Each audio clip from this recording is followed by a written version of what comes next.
Inconvenient Discipleship, 불편한 제자도라는 시리즈 주제 아래 계속 말씀을 이어가고 있는데요. 우리 쭉 묵상해 오던 마가복음을 이제 아니라 베드로전서 본문을 이제 묵상하게 된 본문으로 삼게 됐는데, 그렇게 하게 된 배경은 지금이 코로나 상황이니까 잠시 마가복음을 접어두고 지금 상황에 가장 적절한 말씀 본문을 해야 되겠다라는 그런 의도라기보다는 바로 이 베드로전서 본문이 우리가 지금까지 묵상하고 있는 이 마가복음의 핵심 메시지를 오히려 가장 잘 요약해주는 연결점이 있는 그런 말씀이라고 생각되기 때문입니다. 왜냐하면 잘 아시는 것처럼 마가복음은 이제 4개의 복음서 중에 가장 먼저 기록된 복음서로 알려져 있는데요. 마가라는 사람은 예수님의 12 제자들 중에 하나가 맞나요? 아닌가요? 아니죠. 그렇다면 마가는 어떻게 이 모든 예수님의 이야기를 알 수 있었고 기록할 수 있었을까요? 마가가 이러한 예수님의 이야기들의 그 이야기들과 그 의미들을, 그리고 그 메시지들을 정확하게 알게 된 그 출처와 지필 계기는 전승에 의하면, 그리고 여러 내부 단서들에 의하면 그 출처가 바로 베드로 사도입니다. 그래서 베드로 사도가 직접 복음서를 이렇게 기록하지는 않았지만 베드로의 영향을 받아서 기록된 복음서가 곧 마가복음이고, 그래서 때때로 마가복음을 베드로 복음서라고 별칭으로 묘사하기도 하죠.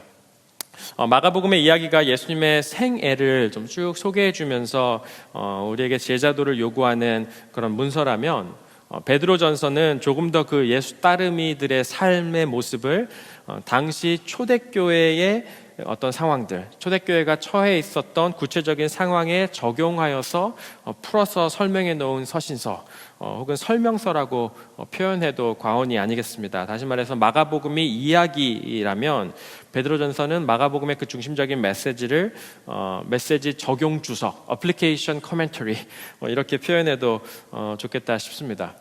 그런 의미에서 베드로전서가 이야기하고 있는, 혹은 베드로전서를 통해서 하나님께서 말씀해주고 계시는 그 중심 메시지의 핵심 키워드를 3가지 정도로 좀 요약할 수 있겠다 싶은데요. 그것이 무엇이냐면 고난, 그리고 소망, 그리고 거룩이라는 3가지의 단어입니다. 고난, 소망, 거룩.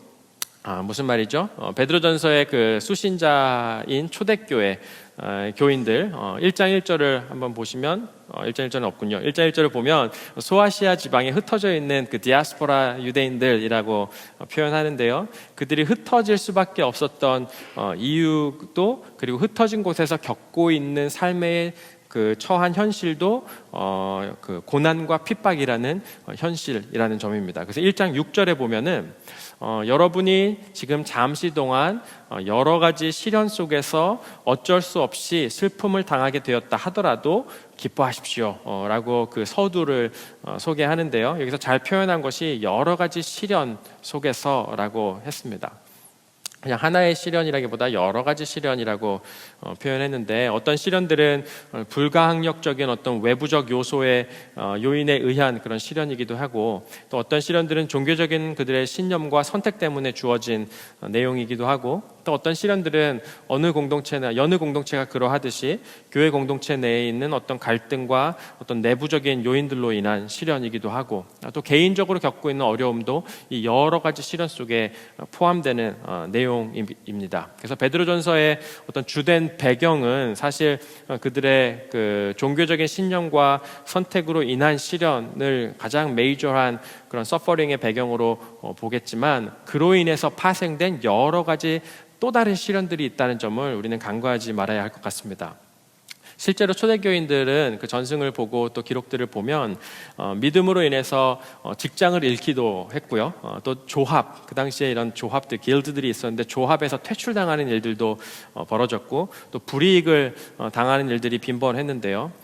가령 여러분이 운영하시는 그 직장 안에 이단 집단에 가입한 이가, 소위 요즘으로 말하면 신천지 성도가 그 직장 안에 있다라고 가정을 해보십시오. 우리가 만약 인간적인 그런 본능에 충실한다면 어떻게 대우를 하시겠습니까? 그게 뭐 별 대수인가라고 특별하지 않게 여기시는 분도 계시겠지만, 어떤 분들은 굉장히 신경이 쓰이실 수도 있겠죠. 무슨 말이냐면 초대교회 교인들은 그들의 그 신앙 공동체의 모체인 유대교로부터 어떤 취급을 당했냐면 이단 취급을 당했던 시기입니다. 그러니 아주 자연스럽게 유대인들 서클로부터 디스크리미네이션을 당하고 또 불이익을 주게 되고, 굳이 이 사람한테 이런 유익을 주지는 않는 방식으로 그 트리트먼트를 당했던, 취급을 당했던 것이 당시 초대교인들이 겪었던 자명한 논리적인 현실이 아니겠습니까? 그러면서 이어지는 것이, 그들이 처음에는 종교적인 신념 때문에 어떤 디스크리미네이션이 있다 하더라도 그것이 곧 이어지는 것이 경제적 고난으로 이어지고 또 관계적이고 사회적인 고난으로 연이어 이어지더라는 것이죠. 고난은 그렇게 늘 이렇게 복합적인, 이렇게 계속해서 도미노같이 연결되는 성격이 있기 때문입니다. 죄는 또 다른 죄를 낳고 또 그 죄는 또 다른 악을 낳고 라는 순환고리가 있듯이 말이죠. 그래서 베드로전서에서 말하는 고난도 그냥 단순하게만 보면 신앙적인 탄압, 종교적인 탄압으로 인한 고난을 주로 이야기하는 것이지만, 사실 이것에 담긴 여러 가지 시련 속에서라는 말 속에 담긴 그들의 삶의 현실은 단지 신앙적인 고난을 넘어서서 총체적인 삶의 고난으로 적용된다는 것입니다. 경제적인 고난, 관계적인 고난, 물리적인 고난, 그저 세상살이의 고난 말입니다. 자, 그런데 그런 고난의 상황 속에서 어떻게 살아야 하는가를 이야기할 텐데요. 베드로 사도를 통한 하나님의 말씀은 무엇이냐면 1장 3절에 보면 이렇게 기록합니다. 우리 주 예수 그리스도의 하나님 아버지께 찬양을 드립시다. 하나님께서는 그 크신 자비로 우리를 새로 태어나게 하셨습니다. 그리하여 그는 죽은 사람들 가운데서 예수 그리스도가 부활하심으로 말미암아 우리로 하여금 산 소망, 리빙 호프를 갖게 해주셨으며, 썩지 않고 더러워지지 않고 낡아 없어지지 않는 유산을 물려받게 하셨습니다. 자, 무슨 말을 하는 것이죠? 어떤 상황 속에서도 그리스도인은 다르다는 이야기를 하고 있는데요. 어떻게 다르냐면 산소망, 리빙 호프를 가지고 있기 때문에 다릅니다라는 이야기입니다. 그냥 소망도 아니고 그 living hope, 살아있는 소망이라고 표현했습니다. 왜 그러냐면 그냥 밑도 끝도 없는 낙관론이나 어떤 긍정적인 자세가 그들이 갖고 있었던 소망의 내용이 아니라 뭐든지 잘 될 거야, 그냥 뭐 잘 되겠지라는 이런 막연한 소망의 내용이 그들의 소망의 내용이 아니라, 잘 보시면 여기에 하나님의 그 크신 자비라고 표현했는데요. 그냥 자비가 아니라 그 크신 자비, the mercy, 정관사가 붙은 표현이죠. 어떤 mercy라는 것이냐면은 그 다음에 설명하는데, 죽은 자들 가운데서 부활하신 예수 그리스도, 그 사시는 소망, 그분이 살아계시다는 그 소망, 그 유기적인 존재로부터 비롯되는 소망으로 인해서 소망을 가질 수 있다는 것이 바로 산 소망의 내용입니다. 새로운 현실, new reality가 우리에게 있다는 것이고, 사실 그것이 new일 뿐만 아니라 truer reality, 참된 현실을 우리가 바라보고 있기 때문에, 참 소망을, 산 소망을 바라보고 있기 때문에 우리가 소망할 수 있다라는 이야기를 하는 것이 아닙니까? 그 사신 소망, 주님이 살아계시니까 어떻게 살라는 것이냐면, 고난이 닥쳐올 때 오히려 거룩하게 사는 것이 그리스도인의 대응이라는 이야기가 베드로전서의 메시지입니다. 그래서 1장 14절 15절을 보면, 순종하는 자녀로서 여러분은 전에 모르고 좇았던 욕망을 따라 살지 말고 여러분을 불러주신 그 거룩하신 분을 따라 모든 행실을 거룩하게 하십시오. 성경에 기록하기를 내가 거룩하니 너희도 거룩하여라 하였습니다 라고 그 말씀이 이어져 가게 됩니다. 고난의 상황 속에서 산 소망을 기억하고 그 소망으로 인해서 거룩하게 사는 것이 고난을 직면하는 그리스도인의 대응이라는 이야기입니다. 고난의 때에 그리스도인의 대응은 어떠해야 하며 무엇이어야 하는가? 그 크신 자비로 인한 산 소망이 살아계시다는 그 현실에 우리의 초점을 맞추고, 그렇다고 해서 그 다른 비하인드 스토리들과 씬들이 없어지는 것은 아니지만, 초점을 맞춘다는 것은 카메라에서 어딘가에 초점을 맞출 때 다른 것이 블러하게 된다는 것이죠. 여전히 그것들이 존재하지만, 여전히 그 어두움들과 어려움들과 핍박과 고난이 존재하지만, 그 크신 자비로 인한 산 소망이 계시다는 현실에 초점을 맞추고, 그리고 거룩하게 대응하는 것, 그것이 바로 그리스도인들의 대응이겠습니다. 그 크신 자비로 인한 산소망에 계신 현실에 초점을 맞춘다는 것은 직면한 상황과 세상을 세상 사람들이 다 보는 그대로 함께 본다라기보다 조금은 다르게 새롭게 보기를 선택하는 그런 패러다임 시프트와 관점의 변화에 관한 이야기이겠죠. 주님의 살아계심과 다스리심이라는 관점 아래서 지금 이 순간도 하나님이 다스리시고 인컨트롤 하신다라는 그 관점 아래서 세상을 다르게 해석해내려는 몸부림이 바로 산소망으로 살아가는 그리스도인들의 자세일 것입니다. 그리고 거룩하게 대응한다는 것은 때로는 아까 우리 3장 15절 17절의 말씀에서도 본 것처럼 때로는 고난을 자처하면서까지도 하나님 사랑과 이웃 사랑이라는 이중계명을 가장 온전하게 살려는 그런 결단의 방향성과 그 몸부림의 모습에서 드러나는 것이 아니겠습니까? 그것이 바로 거룩함의 모습이 아니겠습니까? 자, 이것이 곧 성경의 가치관이고 부르심이라면 이 말씀이 오늘 우리가 처한 상황과는 어떻게 연결되어질 수 있을지 한번 상고해 봄이 필요하겠습니다. 그런 의미에서 이제 3월 11일 오늘이죠. 오늘 아침 뉴스인데요. 미국의 코로나 상황에 대해서 보도하는 뉴스를 우리 잠시 한 1분 30초 정도 보시고 말씀을 이어감이 좋겠습니다.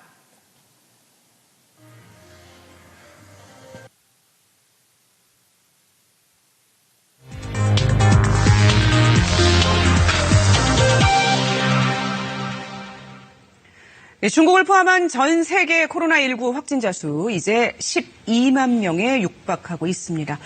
이탈리아가 1만 명을 넘어섰고 이란도 8천여 명에 달하는데요. 이 미국의 누적 확진자 수도 1,000명을 넘었습니다. 오늘 미국 내 코로나19 상황 집중적으로 알아보겠습니다. 김희수 아나운서 나오셨습니다. 어서 오세요. 자, 미국 내 확진자 수가 며칠 만에 급증을 했네요. 예, 기관별로 또 언론사별로 집계에 조금씩 차이는 있긴 합니다만 미국 동부 시간을 기준으로 했을 때 그러니까 11일 새벽 1시 기준으로 누적 확진자가 최소 1,015명으로 집계됐다고 뉴욕타임스가 보도했습니다. 미국의 경우 지난 1월 21일 첫 확진자가 나온 이후 한 달 넘게 방역 체계가 잘 작동했는데요. 그런데 지난 1일을 기점으로 해서 상황이 조금씩 변하기 시작하더니 지난 3월 4일 100명을 넘어섰습니다. 그리고 약 일주일 만에 1,000여 명이 됐습니다. 숫자상으로 이제 이번 달 들어서 특히 4일 이후에 급증을 한 거로 볼 수가 있고 지역적으로 보면 어떻습니까? 예, 화면으로 같이 확인을 좀 한번 해보시죠. 네. 감염 사례가 확인된 주가 38개 주 그리고 수도 워싱턴 DC로 확인이 됐습니다. 전역으로 지금 확산이 됐다고 봐야 되겠네요. 예, 확진자가 가장 많이 발생한 곳은 미국 서부 지역의 워싱턴주인데요. 사망자 또한 가장 많습니다. 뉴욕주 그리고 캘리포니아주도 200명을 바라보게 됐습니다. 네, 잘 아시는 내용들에 대한 썸업이고 지금 오늘 아침 기준으로의 숫자들입니다. 중국과 한국의 상황이 워낙 심각했던지라 벌써 한 달 넘게 거의 2달 가까이 우리는 이 소식을 밀접히 지켜봐 왔고 특별히 중국이나 한국에 가족을 두고 계신 분들, 특별히 또 대구에 가족을 두고 계셨던 분들은 더욱 각별했던 그런 기간이었지 않았을까 싶은데요. 그리고 이 상황은 이제 전 세계로 번져서 이 다음 지도를 한번 보시면 빨간 색깔일수록 더 큰 영향권의 의미인데요. 점점 더 많은 확산되어지고 있고 이 지도는 어제 날짜로 이제 타임즈에 실린 그런 현황 지도입니다. 총 12만 케이스 그리고 4천여 명이 넘는 사망자 현황이 이제 어제 오늘의 현황이고. 중국이 약 8만여 감염자와 3천여 명의 사망, 그 다음에 이태리, 이란, 한국, 유럽, 그리고 미국 순서로 감염자 숫자는 늘어나고 있죠. 그리고 드디어 오늘 몇 시간 전에 이제 세계보건기구에서 WHO에서는 코로나 사태를 이제 팬데믹으로 전 지구적인 전염병으로 이제 공식 규정했습니다. 그리고 또 몇 시간 전에 이태리에서는 오늘 전국에 있는 그 이제 모든 식당과 대부분의 스토어라고 했는데요. 그러니까 슈퍼마켓이나 아주 은행과 같은 일부만 제외하고는 모든 스토어들을 이제 락다운한다고 이태리에서도 선언했고. 선진국이 아니면 참 뉴스에도 잘 등장하지 않는 현실이 참 매정합니다만 아프리카나 인도와 같은 취약 지역에서도 감염 사례가 등장하면서 여러 모양으로 긴장을 하고 있습니다. 또 저희 빌리지의 파송 선교사님들도 레바논이나 요르단 지역에서 예상되는 혹은 이미 경험된 그런 경제적인 여파로 인해서 은행을 닫아버리거나 돈을 찾지 못하게 하는 상황들이 벌써 생겨나면서 저희 레바논 현지 사역자들도 당장 다음 주부터 음식을 살 수 있는 현금이 없다라는 소식을 좀 전해 왔고, 또 이그니스 우리 북녘 사역자들도 북한에 이제 못 들어가게 되면서 북녘에서의 대부분의 사역들, 가령 이제 신발 공장을 이제 운영하고 또 신발 공장 직원들에게 월급을 주는 일들이 있어야 될 텐데, 왜냐하면 북한은 옛날에 우리 한국에서 노란 봉투에 월급 봉투 나오던 것처럼 이렇게 실제 현금으로 이제 월급이 지급되는데요. 그 이그니스 사역자들이 북녘에 못 들어가게 되면서 이제 그쪽에 있는 주민들에게 월급을 지급할 수 없는 상황이 벌어졌다는 소식도 듣게 됩니다. 또 미국 내 주식값도 2008년 이래 최악의 상황으로 내려갔다는 소식이 오늘 또 뉴욕 타임스에 등장했고, 또 타주에 또 관련 있는 그런 주로 이제 대학을 갔던 아이들도 이제 수업들이 다 온라인으로 전환되고 있다는 소식들, 다시 돌아오고 있다는 소식들을 접하게 되고요. 또 항공사들은 얼마 전에 화이트하우스에서 다 긴급 회의를 할 정도로 직접적인 타격을 받게 되고, 또 우리 안에서도 또 전국적으로도 전 세계적으로도 스몰 비즈니스에 그 받는 영향들, 특별히 아시아권 비즈니스들이 타격과 어려움들을 겪게 되는 이야기들을 우리는 듣고 있습니다. 또 직장인들도 출장이나 모임들이 캔슬되고 자택근무가 늘어나고 또 리스트릭션들이 생겨났죠. 당장 경제적인 타격을 받으신 분들이 또 우리 주변에도 얼마나 많습니까? 또 보도에서는 어떠한가? 보도에서 특정 국민들이나 국가로부터의 여행을 금지시키는 그런 외교상의 마찰들과 갈등들이 또 대두되고 있고, 또 대응을 얼마나 잘했나 못했는가가 이슈가 되면서 여러 정부들에 대한 비판과 또 정치적인 갈등도 고조되고, 대응을 잘 하지 못한 그리고 잘못한 그런 이단 집단이나 어떤 교회나 사람들에 대한 어떤 마녀 사냥이나 비난이 주를 이루게 되고, 또 이 와중에 가짜 뉴스들과 추정적인 뉴스들, 두려움을 가져오는 그런 글들과 생각들이 SNS를 장식하고 또 팩트 체크 없이 퍼날라지고 있는 그런 상황. 정부가 잘못한다는 의견, 회사들과 학교들이 왜 문을 닫느냐, 왜 닫지 않느냐라는 그런 혼란의 상황, 또 교회는 모임을 캔슬해야 되지 않을까라는 의견과 그렇지 않다는 의견들이 대립되고 있는 그런 상황. 이것이 우리가 지금 경험하고 있는 업투데이트의 현실이 아닙니까? 하나의 바이러스로부터 시작된, 아주 작은 세포로부터 시작된 줄 알았던 이 상황은 결국 우리가 사는 이 사회가 얼마나 서로 밀접하고 복잡하게 연결되어져 있는지를, 또 순식간에 무너질 수도 있는 모래 위에 세운 집 것 같은 현실인지를 말해주는 듯 합니다. 몸속의 바이러스 하나로부터 시작된 이 상황은 이제 세계 경제, 인종, 종교, 외교, 교육, 무역, 의료, 또 관계 등의 삶의 전 영역을 휩쓸고 있고, 이로 인해서 우리는 평범한 일상이 어떤 것이었지 하면 다시 한번 갈망하며 서로 사랑하고 또 서로 만나고 함께 예배하고 악수하고 함께 떡을 떼며 일을 하며 살아가는 것이 얼마나 감사한 것이었는지 새삼 깨닫게 되는 듯 합니다. 다음 슬라이드 보시면 오레곤의 경우인데요. 오늘 현재 업데이트인데 오늘 4명의 추가 확진자가 나오면서 총 19명이 감염자이고 검사자 중에 286명이 음성이고 62명이 결과 대기하고 있다라는 업데이트가 지금 제가 알기로는 가장 최근의 업데이트입니다. 이 직면한 상황에 대한 다문화 교회 내에서의 대응도 얼마나 다양한지 모릅니다. 지금 현재 빌리지는 그 크라이시스 플래닝 팀이 구성돼서 매일같이 함께 논의하면서 업데이트를 하고 있고요. 주로 그 CDC라고 하죠. 질병 관리 및 예방센터, 그리고 오레곤 헬스 오서리티, 오레곤 보건당국의 가이드라인을 주로 존중하면서 따라가고 있습니다만, 다인종 상황과 같은 우리의 특수성과 또 객체성이 있기 때문에 거기에만 의존하지 않고 우리 교회 내에 있는 전문가들, 의료계에서 종사하시는 분들, 또 위기 상황 전문가들 이렇게 같이 그런 분들로 구성된 자문위원들이랑 같이 논의하면서 가장 시의적절하고 지혜롭고 거룩한 대응이 무엇일까를 하나님의 인도하심을 겸손히 구하고 있는데요.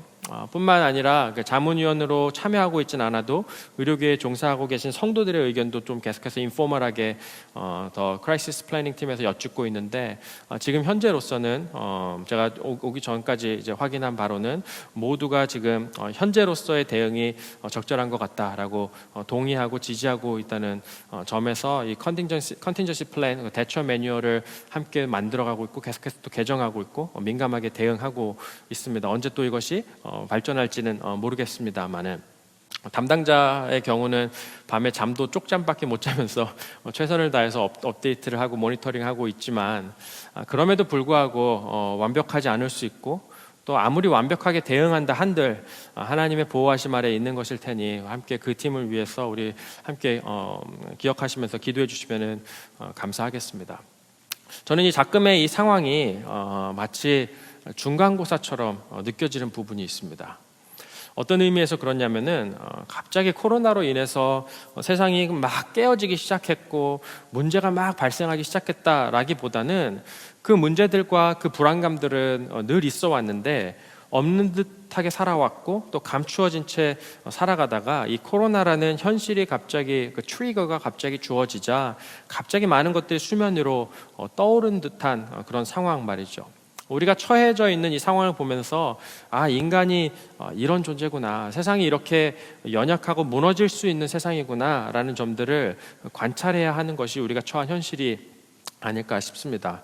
한 가지 영상을 더 이어서 보려고 하는데요. 매우 그 페인풀한 영상입니다만 이것을 나누어야 할지 좀 망설였는데 고민 끝에 우리에게 필요한 메시지다 싶은 생각이 듭니다. 5분 정도의 길이의 영상인데요. 한국의 상황입니다. 코로나 사건이 중국에서 먼저 발생하고 아직 대구에는 번지지 않았을 그 시점에서의 상황인데 한국 교회의 주일 예배 강단에서 나누어진 메시지들의 내용이 어떤 것이었는지 그 일부를 좀 이렇게 뉴스엔조에서 만든 영상입니다. 소위 그리스도인들이 혹은 일부 교회들이 이 상황을 어떻게 해석했는지 잠시 들어봄이 필요하겠다 싶습니다. 합시다. 전염병은 하나님이 주신다. 우리 아빠가 주시는 거예요. 여러분, 마지막 때는 세균 전쟁입니다. 그래서 사람 이름을 참 잘 줘야 돼요. 우리 정세균 국무총리가 취임한 지 얼마 안 돼서 세균이 한국을 강타하고 있는 거예요. 성경이 말하는 전염병은 범죄한 백성들과 그 시대에 대한 하나님의 징벌이었어요. 하나님께서 시진핑을 중국을 때리는 거예요. 성경에 보면 전염병은 하나님의 심판이었습니다.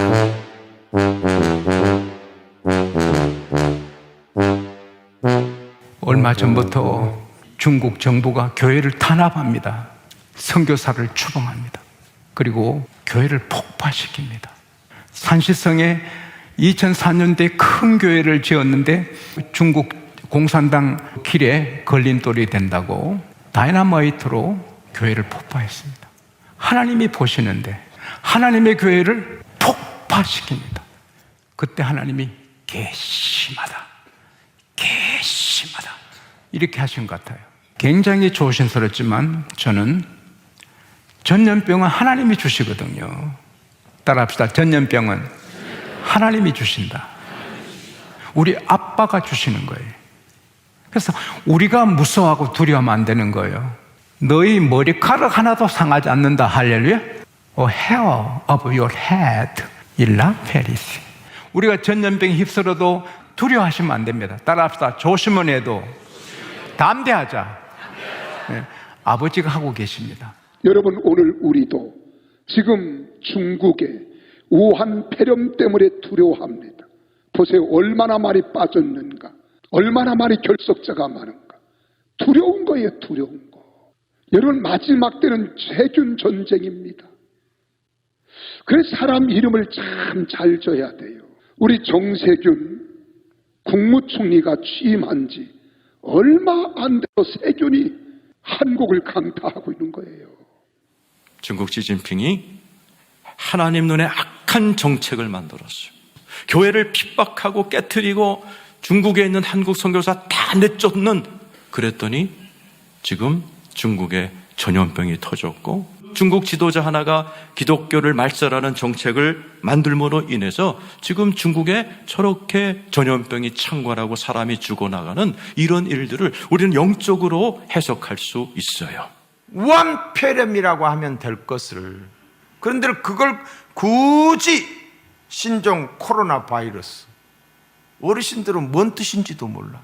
주보를 만들면서 제목을 이렇게 붙였더니 우리 집사님이, 목사님 이거 우한폐렴이라고 하면 안 돼요. 왜 그렇게 이름을 그렇게 해야만 하는 건지 나는 모르겠어요. 개인의 생사화복과 일국의 흥망성쇠를 주장하시는 전능하신 하나님, 이 하나님이 오늘의 이 우한폐렴에도 분명한 하나님의 메시지가 있다고 생각이 됩니다. 성경이 말하는 전염병은 범죄한 백성들과 그 시대에 대한 하나님의 징벌이었어요. 여러분 봐봐요. 시진핑이 딱 들어서고 난 뒤에 교회들을 탄압하기 시작하는데 교회를 폐쇄시켜버려요. 공항을 풀어가지고 협박해가지고 지금 우리 한국 선교 다 도망갔어요. 죽이려고 하니까. 그리고 헌금 다 국가에다가 다 보고하게 만들고, 그러니 하나님께서 시진핑을 중국을 때리는 거예요. 성경에 보면 전염병은 하나님의 심판이었습니다. 하나님의 저주였습니다. 여러분 우리나라도 마찬가지입니다. 동성애법이라든지 차별금지법, 이거 전부 다 하나님의 창조 질서를 거역하는 짓입니다. 하나님이 우리에게 자유의지를 주셨지만 지켜야 될 선을 넘으면 안 된다 이 말입니다. 중국은 그 선을 넘으면 하나님을 두려워하지 않았다 이 말입니다. 그렇게 사람들은 사실적으로 과학적으로만 접근을 합니다.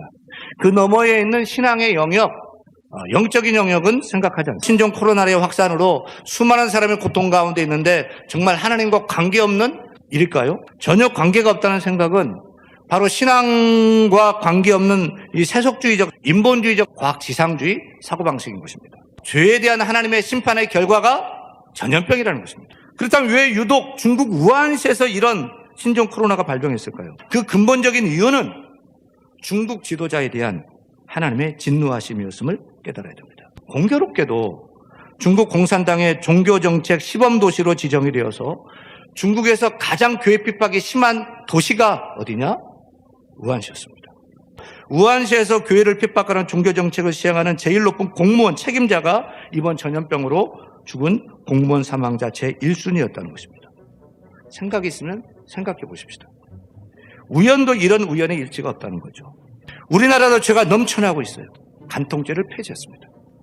동번도 폐지했습니다. 생명을 하나님이 주셨는데 낙태죄 폐지했습니다. 서울시장은 한국이 아시아에서 동성결혼을 합법화하는 첫 번째 나라가 되기를 원한다라고 했는데 정말 동성결혼 합법화가 턱밑까지 왔습니다.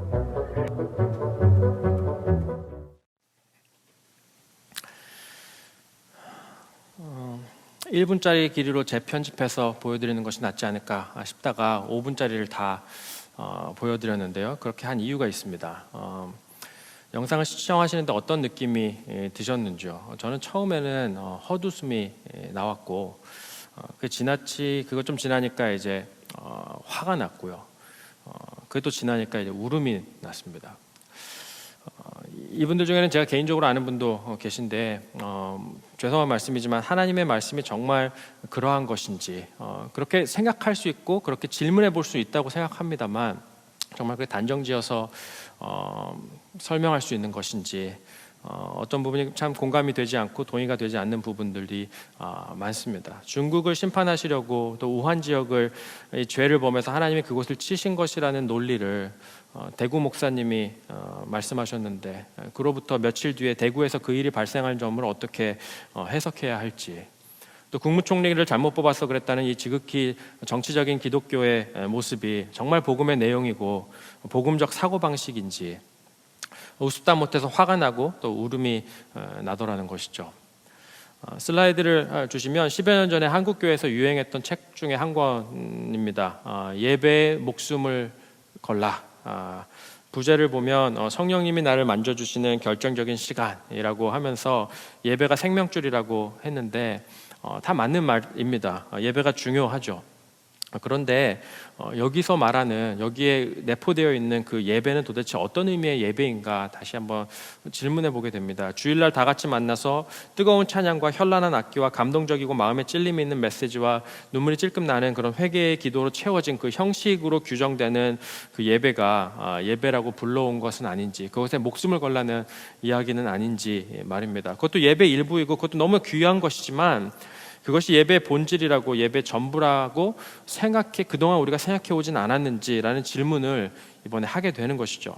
그렇기 때문에 한국적인 상황에서 제발 종교적인 모임을 자제해달라는 요청에도 불구하고 한 뉴스 인터뷰를 며칠 전에 보니까 이렇게 자제하라는 말에 어기고 이제 주일 예배를 강행하다가 이렇게 다 같이 또 다른 허브가 돼서 전염된 사례가 있었는데요. 그때 인터뷰에서 이렇게 관계자가 이야기합니다. 비그리스도인들은 우리를 이해 못하실 텐데 우리 그리스도인들에게는 이 주일 예배가 무엇보다 가장 중요해서 결코 취소할 수 없습니다 라고 이야기를 했고, 결국 그 교회에 3명의 확진자가 있으면서 다시 한번 허브가 되는 일이 벌어진 적이 있습니다.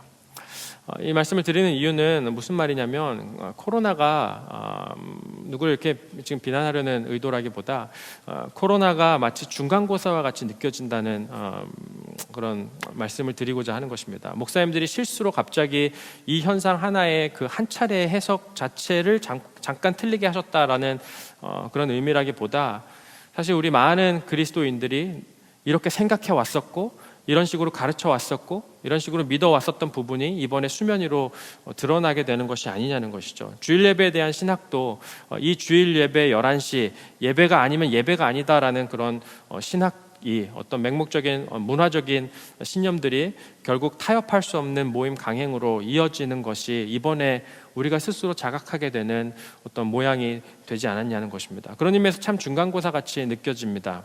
다시 한번 지금까지 해오던 것을 잠시 멈추고, 그렇다면 우리가 만약에 주일날 모일 수 없다면, 그렇다면 예배의 본질은 원래 무엇이었지?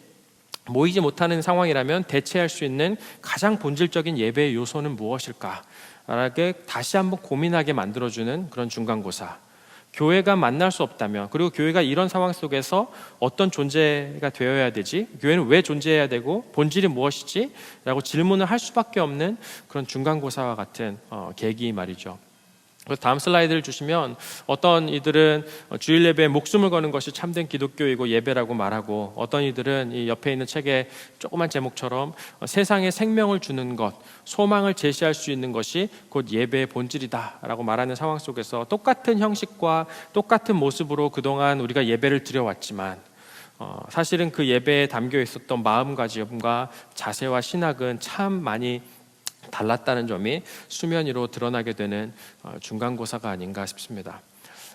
조금 너무 harsh한 말이지만 일부 교회는 결국 자본주의 종교사업체 메커니즘으로 돌아가 왔던 것은 아닌가라는 부분마저도 적나라하게 직시하게 되는 그런 중간고사. 너무 painful한 현실이지만 결국 이러한 과정을 통해서 다시 한번 본질을 추구할 수 있도록 하나님께서 정화시키시는 과정은 아닐지, 성숙시켜 주시는 어떤 서저리와 같은 과정은 아닐지. 서저리라는 것이 몸을 째는 아픔을 선행해야 하지만 그것을 통해서 아프게 하려는 데 목적이 있다기보다 온전케 하려는 것에 목적이 있는 것처럼, 이러한 지금의 상황을 하나님께서 그렇게 다루고 계신 것은 아닐지 겸손한 상상들을 해보게 됩니다.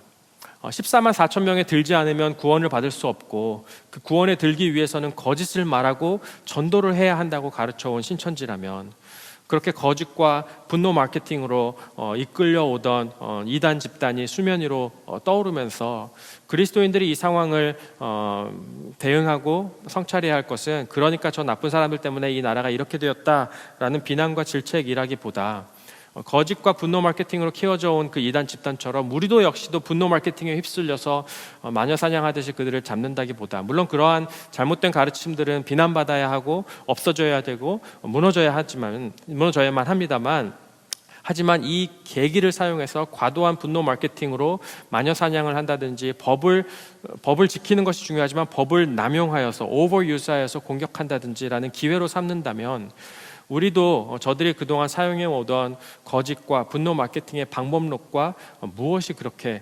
다르다는 것인지 질문해 보게 된다는 것이죠.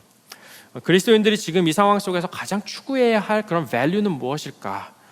이참에 신천지를 잡고 무너뜨려야 하는 것이 주님께서 이 상황을 허락하신 소명일까?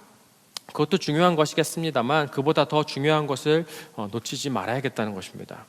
교회 모임을 신속히 캔슬하고 모두들 자중하고 혹여나 교회가 발병의 허브가 되지 않도록 최대한 조심해야 하는 것인가? 그것도 당연히 중요한 것이고 타협할 수 없을 만큼 중요한 것이지만 또 한국적 상황이라면 더욱더 중요한 것이지만 한국이든 미국이든 사실 그보다 더 중요한 것을 중요한 질문과 고민을 놓치지는 말아야 하겠다는 것입니다. 그것은 아까 우리 베드로전서 말씀에서 상고해 보았던 것처럼 곧 이러한 상황 속에서도 그 크신 자비로 인해서 산소망 되시는 지금 이 상황에서도 살아계신 그리스도가 일하고 계시다는 그 현실이 무엇일까? 그 모습이 무엇일까에 초점을 맞추고 어떻게 하면 우리가 거룩하게 대응할 수 있을까? 거룩한 모습을 비춰낼 수 있을까라는 것을 고민하는 것이 먼저 질문되어야 할 우리의 모습과 정체성이 아니겠습니까? 어떤 것이 거룩한 대응일지 사실 쉽지 않은 질문이죠. 하나의 정답이 있다기보다 상황에 따라서 또 우리의 역량에 따라서 그리스도인들이 함께 하나님의 인도하심을 구하면서 분별해야 할 내용이겠습니다. 때로는 소극적이어야 할 때도 있고 때로는 적극적이어야 할 때도 분명히 있겠습니다만 우리의 기본 자세는 이 고난 가운데 어떻게 생존할 수 있을까라기보다 어떻게 거룩하게 살아갈 수 있을까라는 치열한 질문을 해야겠다는 것입니다. 그 거룩의 정의가 definition이 주일 예배를 빠지지 않고 물론 주일 예배가 정말 중요합니다만 주일 예배를 빠지지 않고 병에 걸리든 말든 그 자리를 지키고 찬송 부르고 말씀을 듣는 것만이 거룩이다라고 이해되는 종교적이고 다분히 형식적인 거룩이라면 저는 그것이 과연 하나님이 생각하시는 그런 거룩의 definition인지 참 궁금할 뿐입니다. 제 생각에 성경이 말하는 진정한 의미에서의 거룩은 두려움이 있는 곳에 평안을 보여주고 또 미움과 경계와 혐오가 있는 곳에서 사랑을 보여줄 줄 알고 또 궁핍함이 있는 곳에서 나눔을 보여줄 줄 알고 외로움이 있는 곳에서 관심을 나누는 것이 지금 이 시대에 필요한 거룩의 모습은 아닐지요. 아니 지금 당신 어떻게 지금 이 상황 속에서 그럴 수 있느냐라고 누군가가 묻는다면 다시 말해 아까 그 베드로전서의 질문에서처럼 우리 소망에 대한 이유를 묻는다면 내 삶 속에서 그리고 이 세상 속에서 그리스도가 살아계시기 때문이라고 말할 수 있고 정말 그렇게 행동하는 그 그리스도가 내 주인이시고 주님이시기 때문이라고 말할 수 있는 것이 바로 세상을 향한 거룩의 우리의 모습일지는 않을지 주님의 뜻을 구하게 됩니다. 공교롭게도 지금 이 기간이 사순절 기간이 아닙니까? 우리의 자아가 죽었음을 인지하는 기간이고 그리스도께서 내 안에서 사신다는 그 영적인 신비를 훈련해 나가는 과정이 이 사순절 기간입니다. 나는 죽고 그리스도께서 사신다면 오늘 이 코로나 상황을 맞이하는 나의 반응과 정서와 감정은 변화할 수 있는 부분이 있을지 얼마 전에 북한 분들이 사용하시는 성경 번역본을 좀 이렇게 접할 기회가 있었어가지고 읽어보았는데 아무 생각 없이 그냥 정말 이렇게 아무 페이지나 딱 편 페이지가 마침 미가서 6장의 말씀이었고 그 말씀의 번역이 참 마음에 와닿아서 이렇게 사진을 찍어둔 것이 있습니다. 그 번역이 이러한데 참 시의적절한 말씀이고 또 표현인 듯합니다. 이 사람아 여호와께서 무엇을 좋아하시는지 또 무엇을 원하시는지 들어서 알지 않느냐. 정의를 실천하는 일, 기꺼이 은덕에 보답하는 일, 조심스레 하느님과 함께 살아가는 일, 그 일밖에 무엇이 더 있겠느냐. 그의 이름을 어려워하는 자에게 앞길이 열린다 라는 번역의 미가서 6장 8절의 말씀입니다. 마지막 표현 그의 이름을 어려워하는 자에게 앞길이 열린다 라는 구절이 마음에 와닿습니다. 세상이 주는 그 수많은 두려움을 제쳐놓고 정말 두려워할 분의 이름을 기억하는 것, 그의 이름을 어려워할 줄 아는 것, fear할 줄 아는 것, 고난 가운데서도 혼돈 가운데서도 그러한 자세로 살아가기를 선택하고 어떻게 하면 정의를 실천할지, 어떻게 하면 긍휼을 실천할지, 하나님의 뜻이 무엇일지, 어떻게 동행할 수 있을지 바로 그 질문을 가지고 살아가는 것, 그것이 바로 성령의 음성을 구하는 것이며 이 바로 미가 선지자가 말하는 참된 예배가 아니겠습니까? 규정된 답들을 갖고 살아간다기보다 정확한 질문, 물어야 할 그 대상에게 하나님께 질문을 가지고 살아가는 것 말입니다. 어떻게 하는 것이 정의를 실천하는 것인지, 은덕에 보답하는 길인지, 하나님과 함께 살아가는 길인지, 그 두려움 가운데, 하지만 그 확신 가운데 말입니다. 그렇기 때문에 오늘 이 모든 이야기들을 정돈하면서 이 세 가지의 질문을 드리면서 좀 말씀을 정돈해 보고자 하는데요. 첫 번째는 나 자신을 향한 우리 질문이 지금 이 시기에 우리에게 필요하겠다 싶습니다. 나는 지금 무엇을 두려워하고 있는가? 라는 질문입니다. 나는 지금 무엇을 두려워하고 있는가? 혹은 내가 두려워하고 있지 않다면 나는 왜 두려워하고 있지 않은가? 라는 질문도 될 수 있겠죠. 내가 두려워하고 있는 것은 무엇인지, 왜 그러한지, 난 죽음에 대한 두려움인지, 아이들의 안전에 대한 두려움인지, 부모님의 안전에 대한 두려움인지, 이웃의 안전에 대한 두려움인지, 혹시 내 안에 트라우마가 작용하고 있는 것은 아닌지, 상처가 있는 것은 아닌지, 안전감이 결여되어 왔던 것은 아닌지, 내가 그동안 세큐어하게 느껴왔던 그 파운데이션은 무엇이었는지, 반대로 두려워하고 있지 않다면 왜 그러한지, 그냥 살아도 그만 안 살아도 그만이라는 자세로 두려워하지 않았던 것이라면 정말 그것이 하나님 앞에서 맞는 자세일지, 생명을 주신 이 앞에 합당한 반응일지 말입니다. 중간고사 때처럼 크라이시스 때 많은 것이 수면 위로 떠오르듯이 이러한 두려움이 우리 안에서 스멀스멀 올라올 때 우리는 진짜 자기 자신을 알아가고 성찰할 수 있는 기회라는 점을 한번 생각해 보아야 할 것 같습니다. 내가 두려워하고 있는 것은 무엇인지 어떻게 대답하시겠습니까? 그리고 두 번째는 하나님을 향한 질문이 필요하겠다 싶습니다. 이 일을 통해서 나로 하여금, 또 우리로 하여금 돌이키도록, 다시 바라보도록, 직시하도록, 조정하도록 이끄시는 영역은 어떤 부분일지 말입니다. 하나님께 질문을 가질 필요가 있겠다 싶습니다. 사사기의 말씀을 잠시 묵상하게 되는데, 사사기의 상황이 그렇지 않습니까?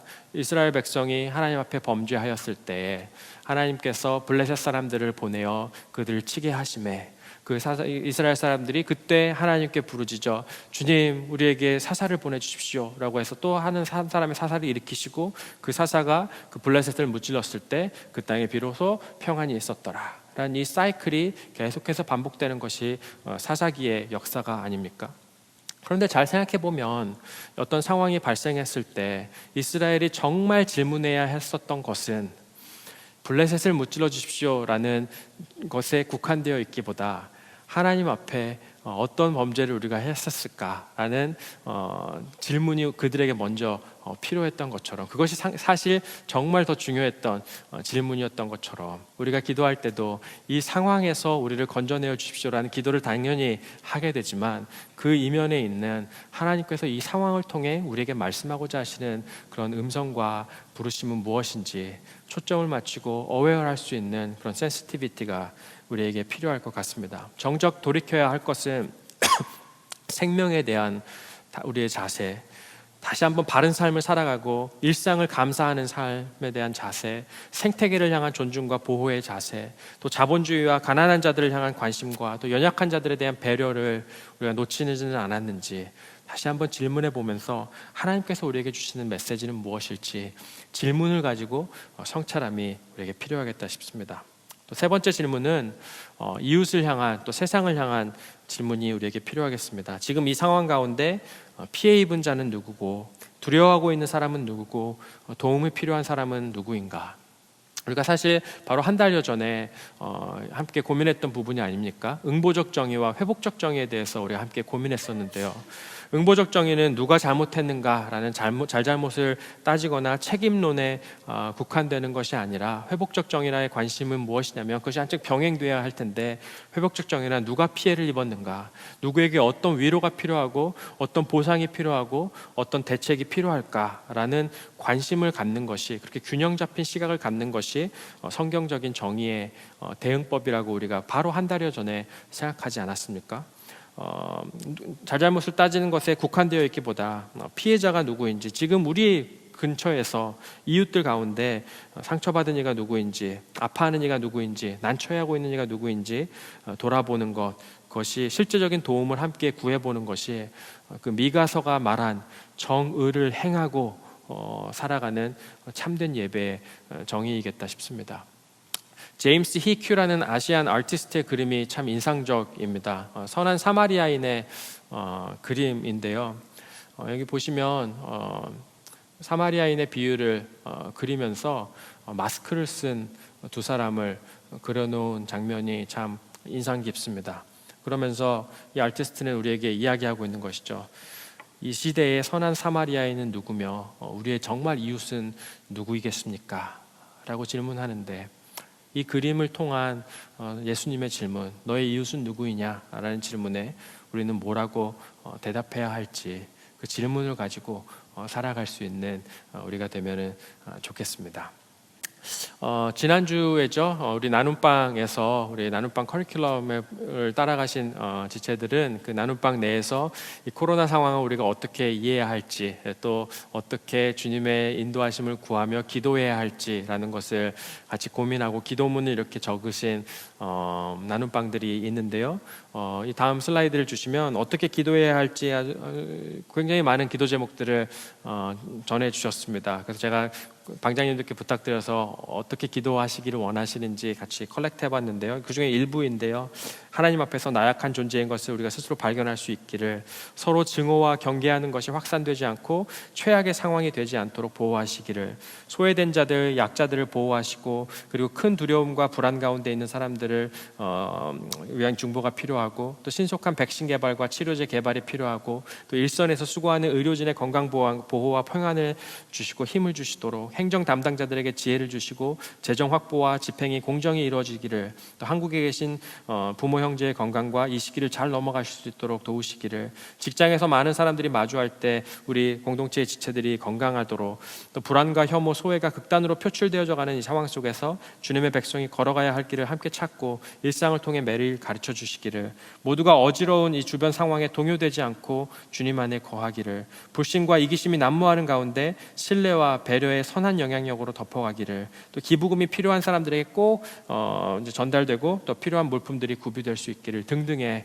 이제 기도 제목들을 이제 나눔방에서 이게 함께 생각해 주셔서 같이 기도했었습니다. 그래서 그 중에 하나 또 여러 기도문들을 보내주셨는데, 우리가 함께 이 기도문으로 우리 지체들이 만들어주신 기도문으로 함께 이 시간 기도함이 좋겠다 싶어서 스크린에 기도문을 준비했습니다. 다음 페이지 주시면 우리 세 페이지에 걸쳐서 우리 함께 우리 소리를 내어, 너무 또 큰 소리 내시면 침이 튀니까 작게 소리를 내어 우리 마음 다해서 이 기도를 주님께 드릴 수 있으면 좋겠습니다. 시작.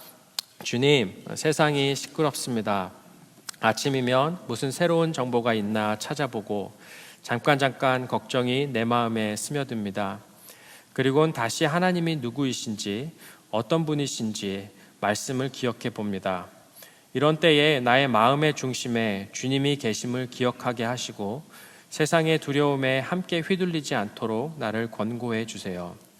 두려워하는 주위의 사람들에게 주님의 말씀을 함께 기억해 보게 저희에게 지혜를 주시고, 불필요한 요동에 마음을 빼앗겨 마땅히 해야 할 일과 섬겨야 할 일들을 미루지 않도록 부지런한 손과 발이 되도록 성령님 저희의 하루 일과를 간섭해 주세요.